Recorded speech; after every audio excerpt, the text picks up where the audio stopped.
Hello guys, January 13 to 2026. So, ito yung ating concrete pan.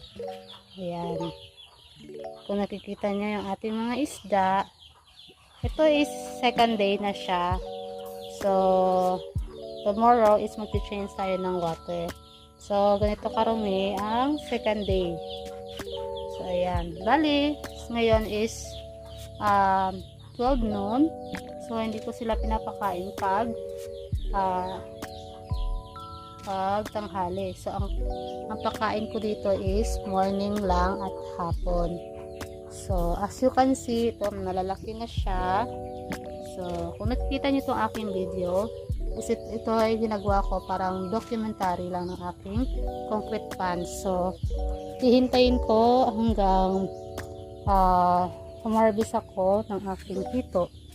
So, sa first time, so, ito yung aking ginawa. So, ang una kong ginawa, ito yung aking concrete pan. So, sobrang liit-liit. Sobrang liit lang ito. Siguro mga 1.5 meter lang ang kanyang kalakihin at mga hanggang baywang lang ang kanyang taas. So, since first time nga, so, mag-try muna ako kung paano ko siya, kaya ko ba siyang buhayin ng aking mga isda. So, 30, siguro mga 1 month na ito. 30 days na ang aking dito. So, ganito sila kalaki.